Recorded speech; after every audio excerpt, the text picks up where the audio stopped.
In this video, you will learn how to apply plyometrics to your training to develop explosive power. It is one of the most researched power development methods that will make you sprint faster, jump higher, throw further and punch harder, among other things. It's one of the most popular power development interventions for athletes. Your muscles, they have elastic properties like a rubber band. And to utilize those elastic properties, you need to change very quickly from an eccentric contraction to a concentric contraction, regardless of the muscular movement that you are doing. If you do this fast, you will express more power because you are using elastic energy, otherwise known as the stretch-shortening cycle.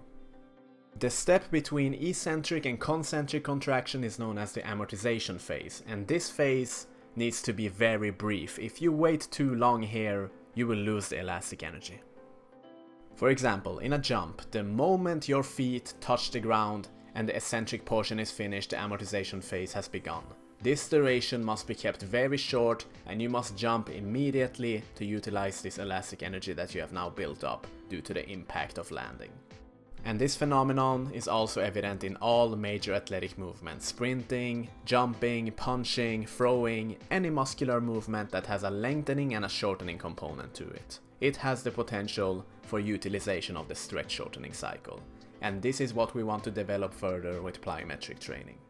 So we can summarize the purpose of plyometrics into two main points. Number one is to improve elastic attributes of your muscles, the stretch-shortening cycle that is. And number two is to improve your motor unit recruitment so that you can produce more powerful actions at will. A motor unit is basically the area that innervates the neural cells and the muscle cells, and the more of those that you can recruit through mental intention, through mental intensity, the more powerful the action.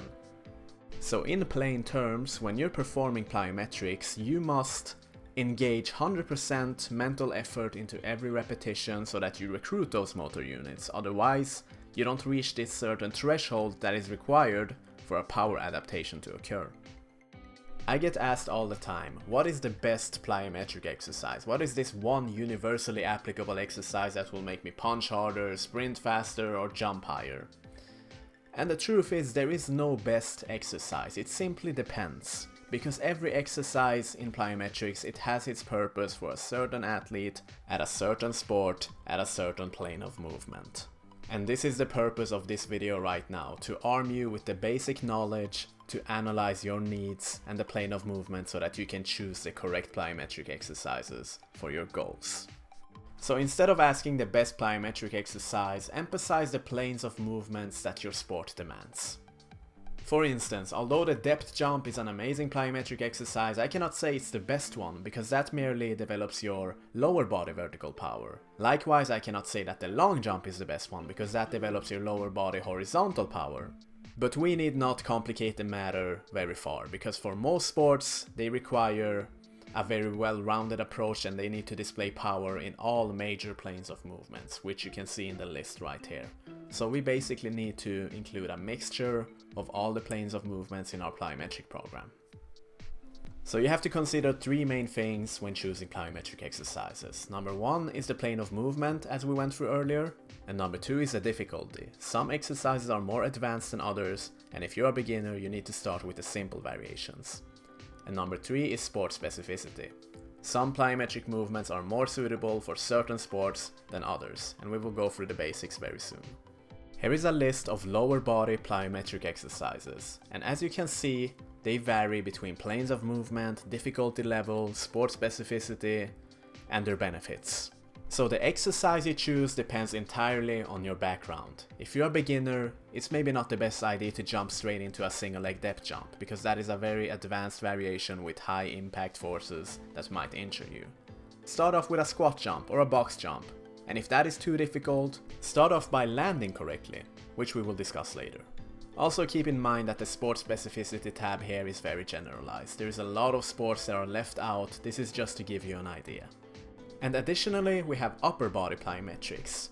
Now sometimes plyometrics is often associated with lower body exercises only, but based on the description of using elastic energy, I will include them in upper body as well for the purpose of simplicity.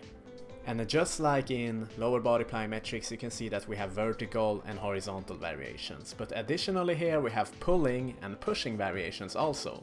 And additionally here also we have certain exercises that are more suitable for certain sports, and they vary in difficulty level also and in planes of movement. So you need to choose the ones that are most applicable to you. I cannot give you a universal blueprint that is applicable to all sports. This is your task. Analyze your sport, which planes of movements are evident in your sport, and then add the appropriate ones. For example, if you're a boxer, it would be logical to have hip rotational power, of course, because then you would choose the medicine ball punches. If you're a climber or a rower, perhaps the plyometric rows and the plyometric push-ups, because you need a fast and explosive pull. So to simplify this concept, let's take a combat athlete as an example. They need to display power in the entire spectrum: lower body, upper body, hip rotational, and total body. So we will include one simple variation in each plane of movement within the category and the subcategory of those 4 tabs. Squat jumps for vertical lower body power, long jumps for horizontal lower body power, lateral bounce for lateral power, plyometric push-ups for pushing power, and so forth.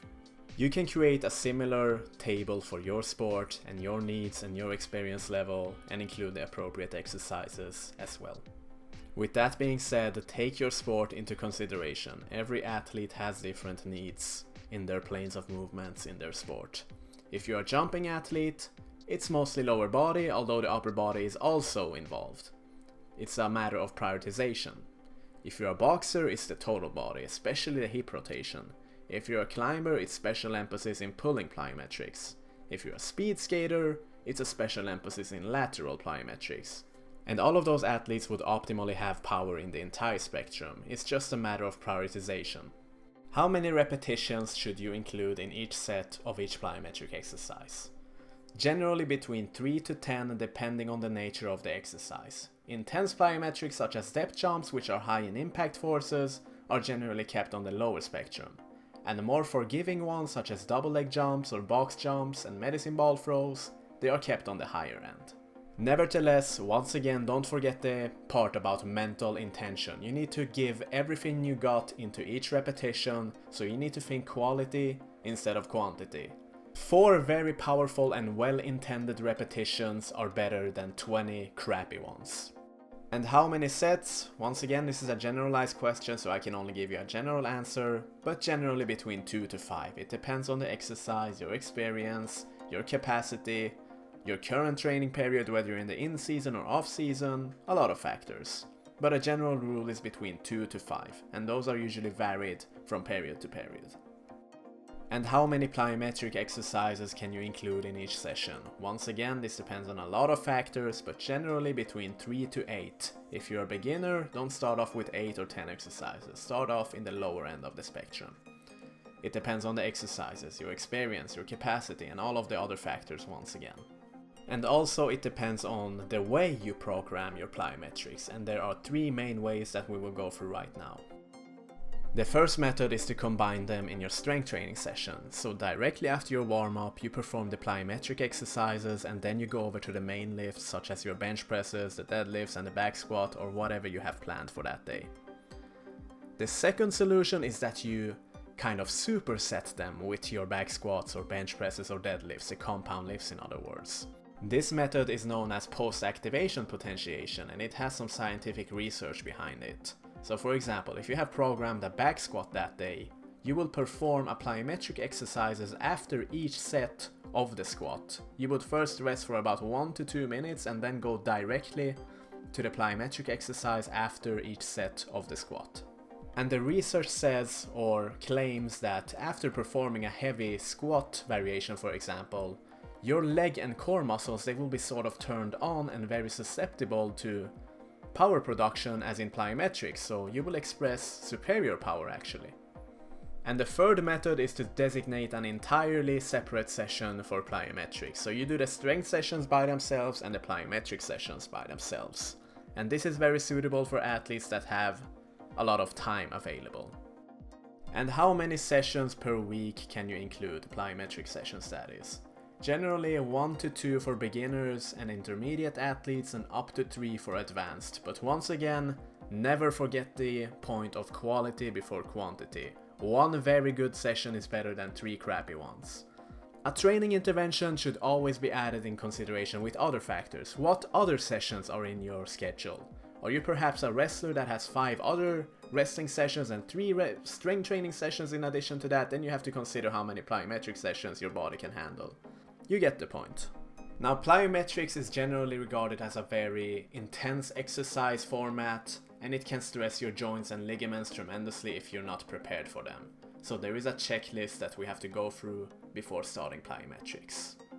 And number 1 is to have a base of leg and core strength. And I know that the term base is very ambiguous, nevertheless it is important. The literature has attempted to shine some light on this ambiguity by suggesting a back squat of 1 to 5 to 2 times your body weight before starting plyometrics. But those guidelines are very generalized once again, and they don't apply to everyone, and they have been challenged for their validity, for obvious reasons.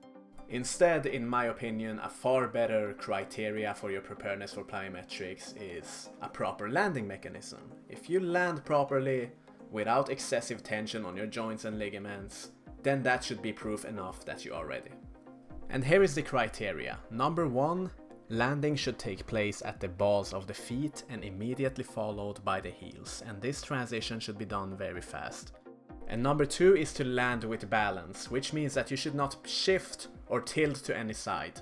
Your knees should not cave in at either side and your hips should not tilt at any side. You should land with balance and stability. And number 3 is that the landing should be quiet. This is often an indicator of you braking properly at the landing phase. There should be no clumsy or loud stomping sounds. And here are some red flags that you should watch out for when doing plyometrics. If you experience any of those, it either A means that your technique is not good enough or you lack the strength level. First is landing with the heels. That is a big red flag. You should land at the balls of your feet first, that we talked about, and then they are followed by the heels. Number 2 is the knees collapsing inwards when landing. Body shifting from one side excessively when landing. Unable to land relatively quietly, and there is always a loud stomping sound. This is usually a sign of not having developed leg and core strength. And number 5 is an overall lack of control and balance. Once you have your landing mechanism in check, the next step becomes high mental effort on each repetition. As we discussed earlier, this is a power training intervention, and to develop power, you need to put a lot of power into each repetition, because we are what we train for. And once again, a major part of plyometrics is enhancing your ability to recruit more motor units, and this is basically what is behind power production, the motor units. The neural and the muscular cells, the area that innervates those, that is the motor unit once again, and you want to recruit a lot of those. They are like calibers to a gun, and this begins with a thought. So this makes plyometric a very neural-based training method. And here is an example of a plyometric progression when it comes to the lower body exercises that you can apply to your training. It comes in a hierarchical order from beginner to advanced, and once you can land properly on number 1, for example, you progress to the next one. Number 1 is a very basic box jump. You simply stand on a height not too high, say 40 to 50 centimeters, and you jump down on the ground with your mere intention of landing correctly based on the criteria that we already went through. This is the first one that you have to get in check before progressing. Number 2, I would actually recommend a box jump. Keep in mind, use a rubber box because shin splints, they are not fun. Don't use a wooden one if you're a beginner, and don't use a high one either. Using a box will decrease the impact when you land, that is the purpose of it. And after that, you can go for a double leg jump variation with no box, which means a higher impact because the altitude from which you land is increased. And then after that we will go to a more intermediate variation, which is the depth jump. Now you stand on a box, you jump down from it, and you use the recoil or the impact from the landing to jump up immediately again. And this has a very high impact force, so everything else needs to be in check before you attempt this. Do not start with this exercise as a beginner.